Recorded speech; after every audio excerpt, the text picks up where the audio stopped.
Hi guys, welcome back to another video. Ayaan వచ్చేసి నన్ను ఒక 2-3 డేస్ నుంచి పాయసం కావాలనేసి అడుగుతున్నాడు. సో అందుకనేసి ఇంకా పాయసం చేస్తున్నాను. ఫస్ట్ వచ్చేసి డ్రై ఫ్రూట్స్ మొత్తం రోస్ట్ చేసేసుకున్నాను. రోస్ట్ చేసేసుకొని పక్క తీసి పెట్టేసుకోవాలి. ఆ తర్వాత వచ్చేసి ఇక్కడ ఐరా వచ్చేసి నా దగ్గరికి వచ్చేసింది. తను ఇంకా ఉండట్లేదు, ఏడుస్తుంటే ఇంకా సరే అనేసి తనని కూడా కిచెన్లో తీసుకొని వచ్చాను. తను కూడా చేస్తాననేసి ఆ గంట పట్టుకోవాలని చాలా ట్రై చేస్తూనే ఉంది. ఇంకా కాలుతుందనేసి మళ్ళీ కొద్దిసేపు తర్వాత తీసుకెళ్ళిపోయి అక్కడ పెట్టేసి వచ్చేసాను.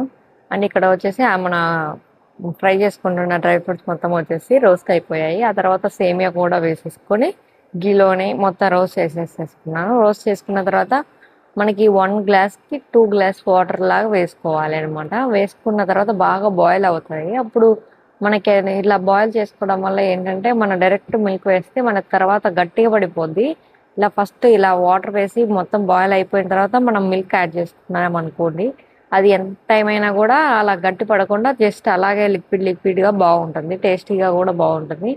అండ్ ఆ తర్వాత మొత్తం బాయిల్ అయ్యాక ఇప్పుడు షుగర్ కూడా యాడ్ చేసుకున్నాను. షుగర్ కూడా యాడ్ చేసుకున్నాక మొత్తం కొంచెం కలిపేసుకొని ఇంకా మనం సేమియా మొత్తం అవి వేసేసుకున్నాక డ్రై ఫ్రూట్స్ వచ్చేసి ఎప్పుడు తింటే అప్పుడు వేసేసుకుంటాం. Subscribe to my channel, support.